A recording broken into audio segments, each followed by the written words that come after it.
Natututo kay ma'am. Hello guys, wala dito yung may-ari ng bahay. Yung isang bibigyan natin. Namingwit daw sila. Aso ang nandito. At saka manok. Ayun, may pusa din. Ito yung si Marilyn. Inga Apolinar. Ay. Na nagrigat mi nga binurbuiro kanda kamam mo. Asin ko iso na ma'am. Ay. Kasi kayo ti i-video min nga aggressive da ito ayuda na. Sige. Ayan yung pinsan niya na lang ang ano. Yan nyo ate? QP Alkesa ma'am. Ayan, ate QP Alkesa Apolinar. Bali nagapuda Solano thrillers dayta ate. Gagajay vloggers. Kanjay sponsor mi ni Madam Tess Gilda Stin.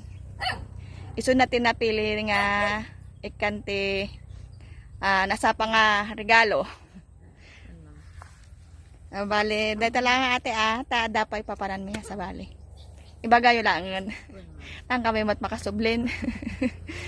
Adupay nga papanan. Wen ma'am. Ani kung ko nakaroon kanya na ma'am kat kuha ag linis kati para ang anyo man ko na kanya na ma'am ka ay apo unan na majak sur kani kababain karon nga. Apay manutaw na dayjayan. Tawon na ajayan ay nga babae nalipatakan ma'am tikon ta. Ada 50 plus nan.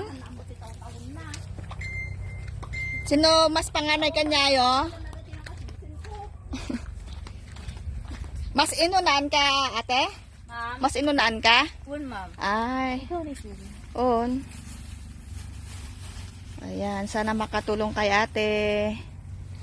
Ipagtulaan ma'am no sumangkot dan. Ay, sige nga ro dati. Ma'am tayo yang ko kanya bitakwa. Sige po, thank you.